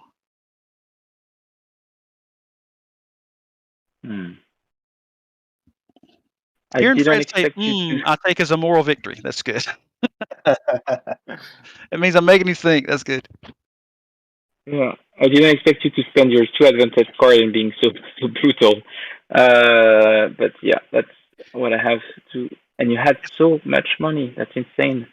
It seems like from the EU point of view, just putting a ton of influence pressure on you seems to be effective. And if near the end of the game, if I can take these NATO armies, a combo, moving those NATO armies to knock down your influence and then bumping my influence, right? Those are huge swings in points. Yeah. Only talk about this because we're not gonna be able to get to the end of the game. So it's like that was my plan. I'm gonna move from Georgia to if I move from Georgia. Now it is worth noting that, again, for mostly talking for people watching, if Fred wanted to, he could deny Don this card, right? You could place influence in Azerbaijan and bump it to 6. I mean, bump it to 4. In which case, Don would not accomplish this objective. So it really comes down to whether you want to accomplish your own thing. He would also not score the Moldova points as well. Exactly. Yeah, but it would be a benefit of +1 for me to prevent you from scoring this. Because now you're just going to get 1 point ahead, but I'm trying to consider, is it better for me to have an army placed in Moldova that could be useful in the future and lose that point, or prevent you from having Azerbaijan? That's my the big decision I have to make. Oh, but I remember something about the Moldova card. Okay, so the Moldova card, I think, lets me bring any army into Moldova when I have it, and it's about to come anyway, because I only have 3 cards left in my deck, so maybe I don't have to care that much about that. And it's probably better for me to prevent you from having... Oh, no, but I cannot do that, David. Why is that? Because... you can't place... I'm sorry, yes. You can't place influence. Yeah. So never mind. That's not even an option. Yep. Okay, so it's not even an option. Oh, so I see. Thank you, David. Thank you very much. Sorry. Sorry. I'm here for you, buddy. God. I went through all these permutations in my mind before I played. Okay, cool. Thank you very much for that. False hopes. No, but then I'm going with my original plan of moving an army into Moldova. 1, 2, 3. That's going to cost me 2. And maybe I don't need this army in Georgia anymore. So it's going to be... Oops, sorry, I'm moving your dice. That is... You can put them wherever you want to, Fred. Yeah, it's partially intended, but that's more of a... It's a Freudian slip. 1, 2, 3, and I'm going to place it in Moldova. So that's going to cost me 2 resources. I'm just going to move it down just a bit so we can see the dice, if you're okay with that. Yeah. This is in Moldova. Yeah. That's my army move, and then I have 2, and I could either place influence or buff something to +3. And I'm thinking, should I be playing influence?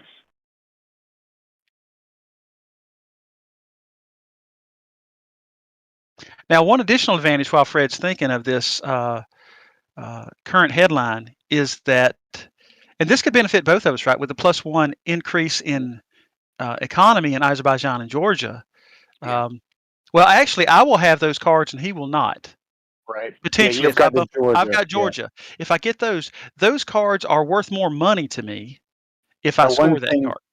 Yeah, one thing that Fred did by vacating Georgia is he is allowing you to go up to 6 here. 6, where right. Otherwise you wouldn't be able to. Which will also help me solidify control of the Black Sea. Yeah. And I'm done. Okay. Now we assess these headlines. He's going to score the Moldova, I believe. I'm going to score the Azerbaijan-Georgia card, correct? That's right. I put you to 12, and I go to 10. In addition, don't we put a coin in Azerbaijan and a coin in Georgia? Yeah, that's right. To remind you that you're going to get extra cash. Here we go. And now we are on turn 13. And I'm also placing that headline just for you. Oh, sorry. I'm way behind you. I apologize. Let me see some headlines here.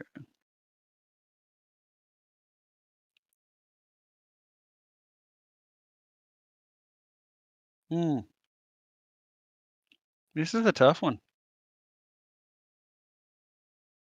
Yeah, just maybe for people watching to understand the dynamic. So in each of the periods, the EU has a increasing advantage in terms of prestige point that comes from the objective cards.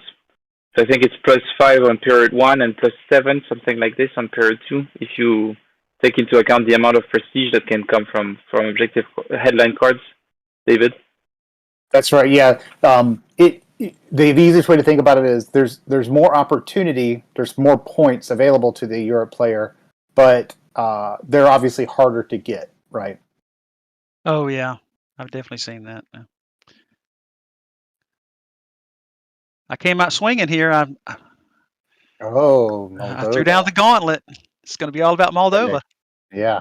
It's going to be all about Moldova. Yes. All about Moldova. Look at that. Oh, I don't know if I like that. She's got a lot more armies than I do. My armies are a long way away. They're mailing in mail saying, "Hey, hope it goes well." The fate of Europe hinges on Moldova. Exactly, as it should be. Oh man, this has become very difficult. Oh man.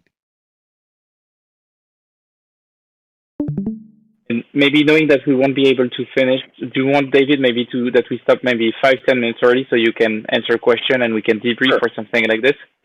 Because I think you have a session just after, right? What's that?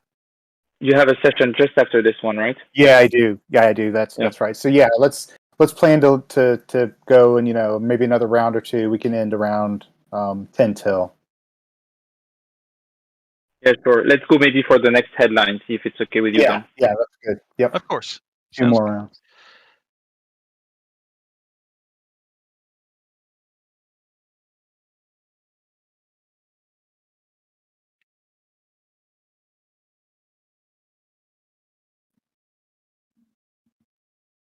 Okay. I'm ready whenever you are, Red. Yeah. Just thinking that. I have thoroughly enjoyed this game, by the way. Money is tight. Money is tight. I looked over and I saw that money was tight for you. I might have factored that into my decision. Oh, Fred, you got to stop him in Hungary, bud. Oh, come on, man. It's a big one. If Fred stops you in Hungary, what's going on here? if he stops you in Hungary and he scores Belarus, we'll end with a tie. So there you go, Fred. There's your challenge, buddy.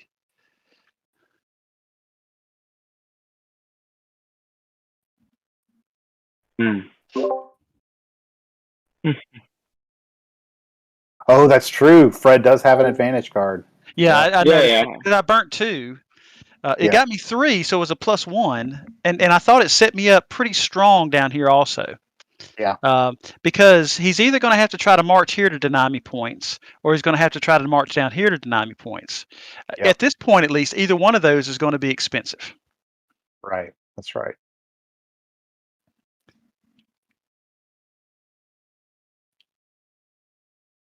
But given the way the Moldova situation is playing out now, I do think it's interesting with the forthcoming headlines. If I were my pressure on Moldova is worth 2 points, his pressure is worth 1 point. Mm-hmm. So we're talking a big swing there. But even if I lose that battle, he will net a point on me. 3 if you don't count the 2 points of opportunity cost, right? Right. I'm putting the black card in front of Belarus him. he's got, so.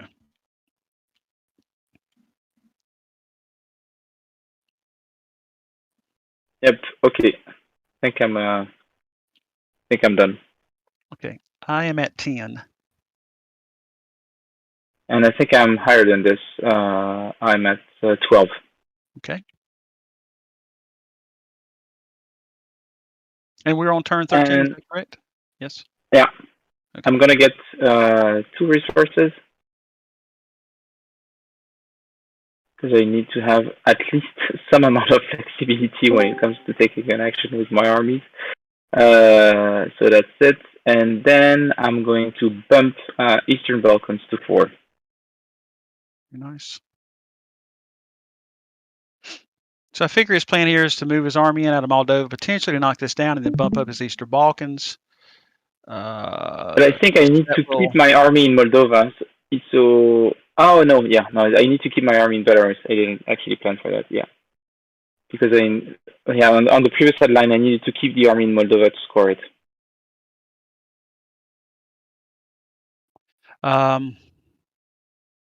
Okay, is that it for you? Yeah. Okay, so let's see what I chose down here. I got Spain and Portugal and Turkey. So what I'm going to do with Spain and Portugal is I'm going to bump my EU influence in Hungary up to 5. And then with the Turkey card, I'm going to move a NATO army. And I'm going to move an army, let's see, from the Baltics. Let's think about this. It's a tough one. Actually, I'm going to move from the Eastern Balkans. I'm going to move from Italy 1, 2 into here, and that will cost me 1 money. Oh boy. All right. Last one.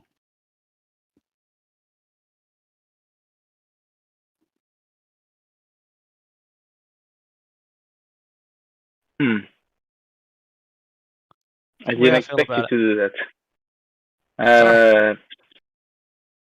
Well, I got to try to protect the EU down here. That's the plan, at least. And what I'm thinking is you would have to move 2 armies in, one to annihilate that army, one to knock that down. You'd have to find a way to play a third to bump up Russian influence. Yeah, it's not possible. And you know that I don't have cards that bring me up to 5 in one go for Hungary. So basically this is done. Oh god, that's bad. Super bad.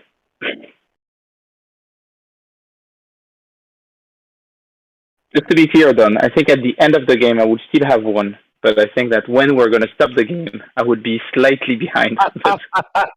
Hey, you know what? I'll take what I could get, because I also think, I respect you enough, Fred. I also think if we went through the game, you would win. I think I've been outplayed, but I think I've gotten lucky. Oh, I wish that was true, Don. I wish that was true. Oh god, it's not looking good. The one thing I do think is I've done effectively here is, especially with those advantage cards I got, is I've really bumped up influence across all the contested regions. So I can get a ton of points potentially off of the influence that I have from the EU and force you to throw your armies against that influence. Now, the one thing I've seen at this point in the game, right, because we've got about a quarter left, right? 5, 6. Yeah, we've got about 6 turns. Now, the thing that the players won't see by us ending this game when we're going to end it is Don's deck is kind of a train wreck in terms of a ton of EU cards.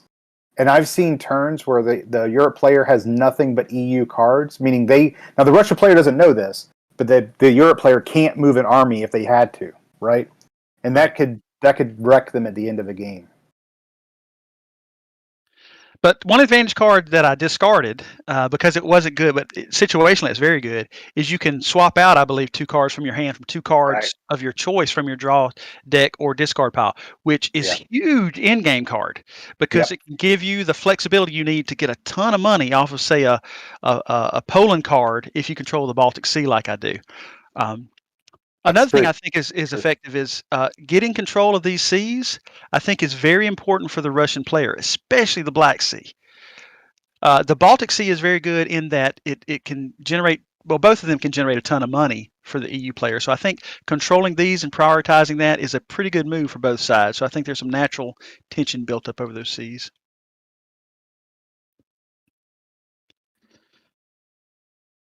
So I have my initiative number. I have mine as well. So mine is a grand total of, are you ready for this? 4. Yeah. I have 12, so I plan for you to go low. So you're just above me. Go ahead. Yeah, a small amount.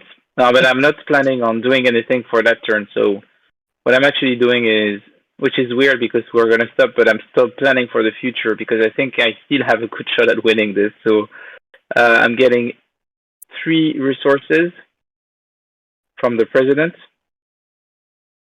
And then what I'm doing is bumping the Baltics up to 4 because most of my cards are +2. So 4 is a good number, meaning that by moving 1 army and having a +2, I could get at 6 in the Baltics just before the dominance in turn 20. That's good.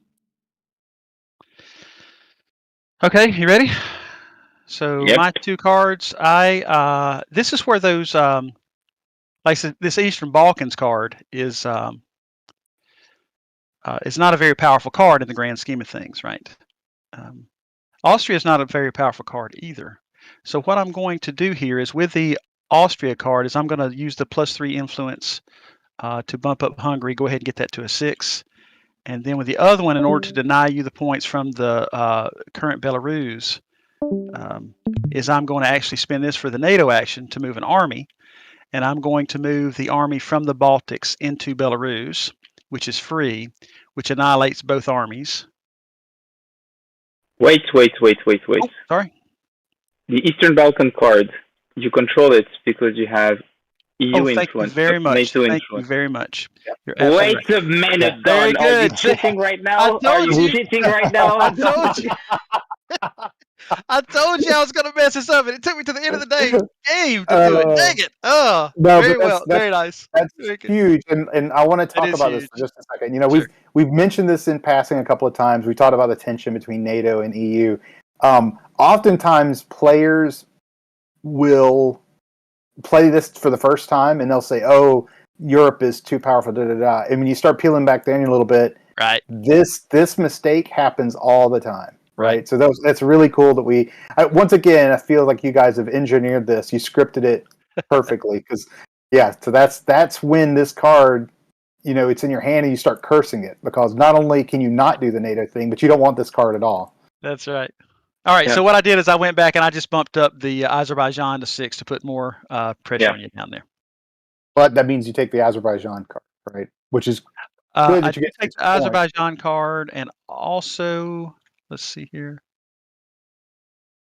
Yes, so I would take the Azerbaijan card. Which again, at this point in the game, as Dave said, my deck is kind of a mess. But I'm kind of running on fumes a bit, and I'm just hoping that I have 11 cards to draw, so I'm not going to get to these other cards I'm taking. So I might as well take those cards and put them on my discard pile. Yeah. Oh, damn it. So that would be it. So these would resolve. So that would be 15 for Don and 12 for me. Right. And we can refer to that as the lead that would not have withstood the test of time. There's no question, Fred. I would be challenging that because I've in my previous game where I was playing Russia. Yes, in the Cardboard Emperor Club that James is organizing in the UK in London, I was playing, and I was even further behind. And that's the thing that I like about the game is that you can plan for the end game, and in the last 5 to 6 turns, you can actually manage coming back. Like it is as long as you keep a cold head and you know what you're going for, it is still manageable, which I think is interesting in the game. Without having any rubber band mechanic, you haven't lost until you have actually lost. I think there is still an option, which is quite interesting. And I found that over time, playing those headline cards in your hand before they ever get to forthcoming or current headline cards can be extremely important, right? Positioning yourself in a way where the opponent is not seeing necessarily the sequence of events you're setting up behind the scenes, but then when it hits forthcoming, you have to give yourself a bit of a cushion over 4 turns to maintain that position you had set up already. So I found that the people that seem to be successful with the game are the ones that play that deck all the way through as they get those headlines into their hand, build toward that. So, yeah. And Fred, you were doing a great job of that. I was getting lucky in pulling cards. You were doing really good with, less fortunate pulls than I was. So, and I look at this as a tie game because this 2 and that 1, I'm not scoring it. You're scoring that 1. That's 3 points. So that puts us tied. I'm happy with that. Yeah, I think I would only have scored 1, so I would have caught up. The only thing that I was worried about at the end of the game was the fact that you were so far ahead in terms of dominance, which I expect to be either having I wanted to have a slight advantage on, or at least being on par with you, which wasn't the case. So I was actually a bit sweating around that point, and I was mostly planning around a specific headline card that I had. And I wanted to have a slow build-up here because I had this headline card in my hand, which was Baltics and Poland. And I was pretty sure I could tell the Baltics. And then I was thinking, well, I have this army in Belarus. Once it's done, it can actually be used. And I think I had more or less an action plan for getting this one, hoping that it would, with the +1 of Moldova, this could potentially put me ahead. But it was a bit of a stretch. I was not sure I could pull it off, but yeah, that was the overall plan for me. Well, Fred, I thought you played very well, man, and I felt fortunate just to be sort of maintaining pace with you, to be honest. So, well, it was awesome. It was really great. It was really fun playing with you. I think we need to have I would concede that one, and I would be happy to have a revenge match. Okay. Sure, of course, I would do that. Dave, any commentary from the designer on how this was played and things that maybe we hit or didn't hit that you thought we should have? No, I think you guys hit hit all the high notes. I think that was awesome. I think it was a really good representation of the game. So that was awesome. Thanks again for doing this. This was really cool. James, did you have any final questions, or do we have any questions in the text channel?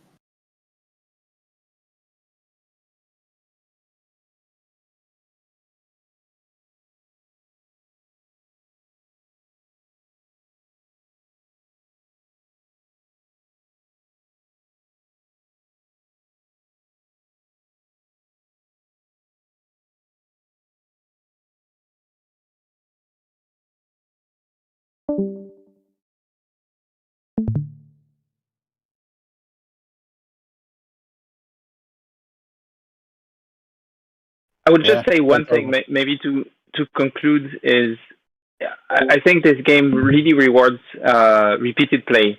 Like each time I played it, it was more fun. So I don't know how much the fun curve is going up, but I think it's if you have that game at home, or if you're planning on buying it, I think it's worth it to play it. I would say multiple times, because even though the game is quite simple, the more you play it, the more you feel that you're getting into the depth of how fun the mechanics are. But you really need to go through that. It's not obvious in the first couple of plays. Definitely not. I would also add, if you don't mind, that I went heavy EU, and I wanted to bring NATO armies in just enough to sort of protect the EU influence in particular places. I think you could also go NATO heavy, which I've played with that a little bit in a couple of the games I've played, and when that happens, it becomes almost a different flavored game. It's about setting up armies in particular places to block other armies, right? So you're not necessarily directly protecting your influence, but I'm cutting off the paths by which your armies get to my influence, or or you cut off the way my armies get to your influence. And where that sort of wall is set up can be very interesting in the game, right? Especially when you factor in the fact that the armies can move through the seas around and stuff. So the economy comes into play even more. I think it's a different game depending on the way that the EU NATO player builds out their strategy, which is kind of cool. Yeah, I agree with Don. It's really interesting, the fact that it can take a different flavor depending on each player's strategy. It's really good. Yeah, and of course I talked about this a little bit. The game is very driven by the headline cards, obviously, and so every game will feel pretty different based on which headline cards come out and the sequence they come out and whatnot. So that'll drive a lot of it too. And I will say there's a certain satisfaction. It's an evil satisfaction, but when you look in your hand and you only see, as Fred did and I did during the game, you only see the headline cards from the other player. It's like, man, I really don't want to put this out there. And so it really becomes about damage mitigation at that point. It's like, what can I put out here that's just risky enough that other player will not necessarily go after it.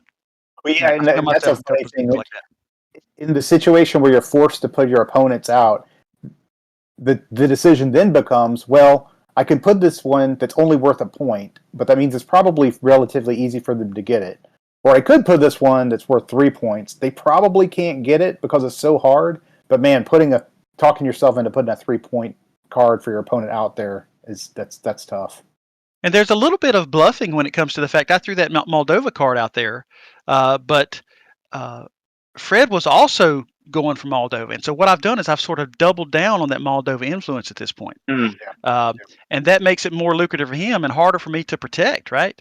So that changes the dynamic of the game. And those two cards coming out at the same time would not happen in the vast majority of games. That's true. Yeah, right? Yeah, that's right. Yep. Anyway, it was awesome playing with you, Don. I had a lot of fun. That was really great.